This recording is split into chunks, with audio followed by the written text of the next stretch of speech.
Aux deux extrémités de l'Assemblée nationale, vos ennemis, qui sont aussi les ennemis de la démocratie, se moquent du budget et de l'intérêt général. L'extrême gauche guette l'étincelle qui mettra le feu aux poudres. La pauvre extrême gauche, dont le bilan se résumerait en définitive à une seule chose: un siècle à bouffer du curé pour finir par lécher les bottes des mollahs. Le vote pour l'extrême droite, c'est comme une dinde qui vote pour Noël. Le 15 octobre 2025, au Sénat, le sénateur Claude Malhuret a livré un discours particulièrement percutant, mêlant critique économique, références historiques et attaques rhétoriques envers plusieurs formations politiques. Il alerte sur le niveau de déficit public, la dette de la France et les compromis politiques nécessaires à l'adoption du budget. Avec un style oratoire marqué, il met en cause à la fois les choix du gouvernement et les propositions de l'opposition. Voici son discours complet pour vous fonder votre propre opinion. Monsieur le Président, Monsieur le Premier ministre, mes chers collègues, Oscar Wilde, ruiné à la fin de sa vie et endetté jusqu'au cou, disait « Je meurs au-dessus de mes moyens ». C'est exactement ce qui est en train de nous arriver. Autant dire que le budget 2026, Monsieur le Premier ministre, s'annonce plus difficile encore à bâtir qu'un meuble Ikea. L'équation est pourtant simple. Nous cumulons le taux de prélèvement le plus élevé et le déficit le plus abyssal de l'Union européenne. N'importe quel comptable débutant en tirerait la conclusion évidente: la France, c'est Gabji le Magnifique et il faut faire des économies. Curieusement, ce n'est pas la solution préconisée par de nombreux médias, réseaux sociaux ou partis politiques. Ce qu'on nous propose, c'est d'encore augmenter les dépenses. Aux deux extrémités de l'Assemblée nationale, vos ennemis, qui sont aussi les ennemis de la démocratie, se moquent du budget et de l'intérêt général. Leur seul but est de précipiter la crise institutionnelle. L'extrême gauche guette l'étincelle qui mettra le feu aux poudres. Après avoir bloqué l'Assemblée pendant 3 ans, la secte a vu surgir un mouvement dont le nom comblait ses désirs les plus fous: bloquons tout. En martelant sur toutes les tribunes que toute mesure d'économie provoquera la famine, le déluge et les sauterelles, LFI a tenté de récupérer une ébullition improvisée. Une fois de plus, heureusement, elle a échoué à la transformer en insurrection.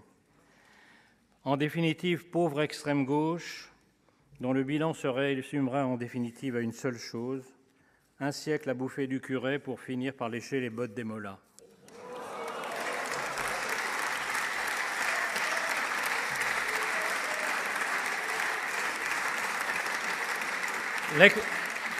L'extrême droite, elle, voit son heure venir, mais l'odeur du pouvoir la rend schizophrène.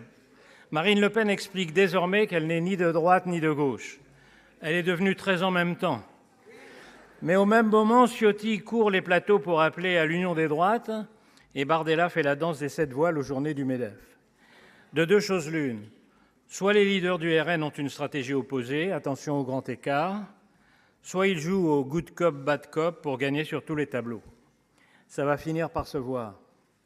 On ne sait plus s'il faut croire la madone des prolétaires ou le champion du CAC 40. Surtout quand la patronne s'accroche dur comme fer à la revendication la plus folle de la CGT, la retraite à 60 ans. Cette réforme qui coûterait des dizaines de milliards, associée à la promesse d'une baisse des impôts, suffit à elle seule à les disqualifier. Il faut le dire avec franchise à tous les Français qui ont quelques économies: le vote pour l'extrême droite, c'est comme une dinde qui vote pour Noël. Et pourtant,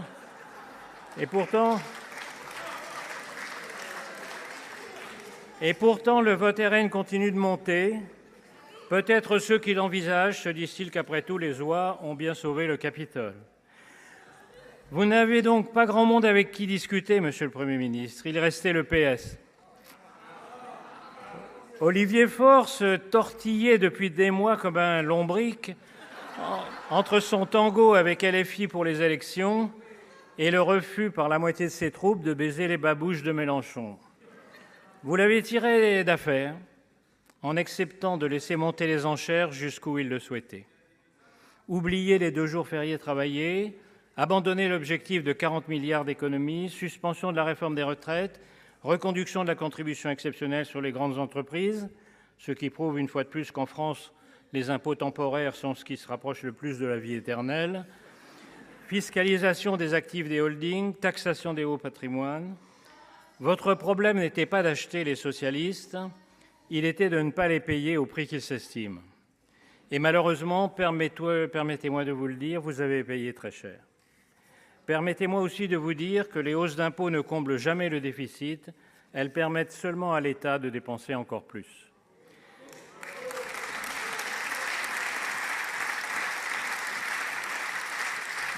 Nous comprenons bien que pour gouverner dans la condition actuelle, il faut un accord politique et des compromis. Il n'y a qu'une limite, c'est le seuil au-delà duquel le coût à payer pour sauver les meubles devient supérieur au prix des meubles. Beaucoup d'entre nous craignent que ce seuil n'ait été franchi. Comme le dit Jean Tirole, prix Nobel d'économie, nous continuons à déplacer les transats pendant que le Titanic coule.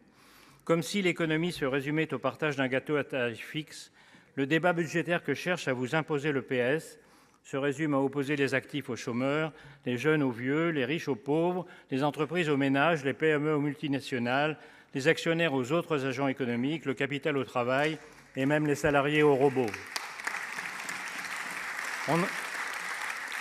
On ne résoudra rien tant qu'on n'aura pas le courage de dire que le bilan désastreux de la France depuis 40 ans et notre dette de 3 400 milliards s'explique très simplement par deux mesures qui ont coulé le pays.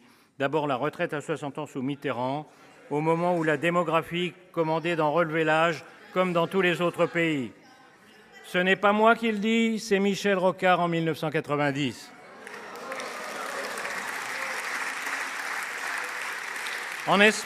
En Espagne, la retraite est à 67 ans. Pourriez-vous, Monsieur le Premier ministre, inviter un socialiste espagnol pour expliquer les finances publiques aux socialistes français ?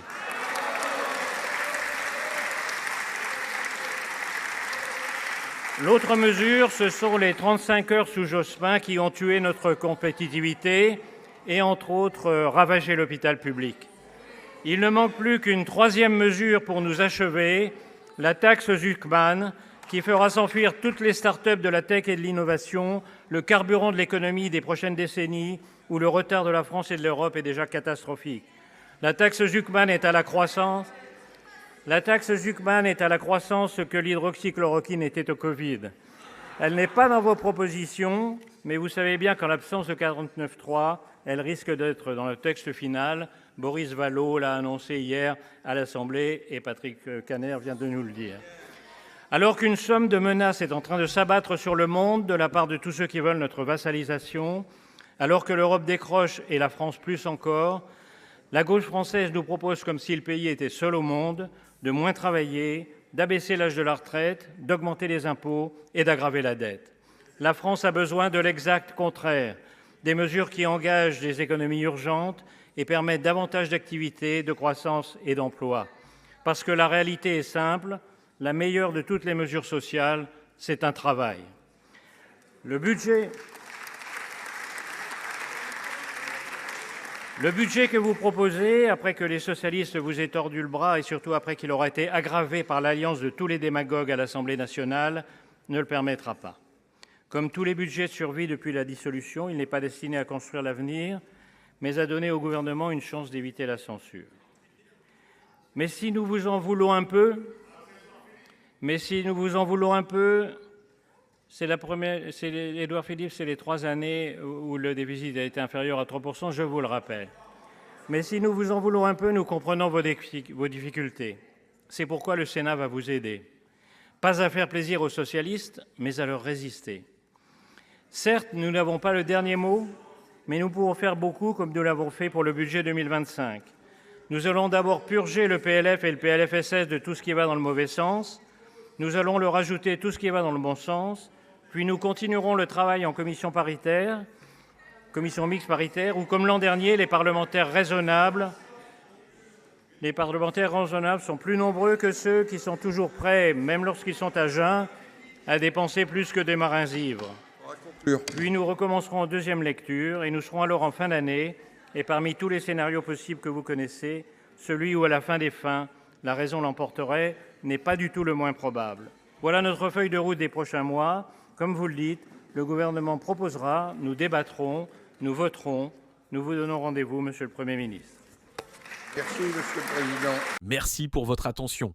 Si ce contenu vous a intéressé, n'hésitez pas à laisser un like et à vous abonner à la chaîne. Votre soutien contribue directement à la poursuite de ce travail d'information. À bientôt.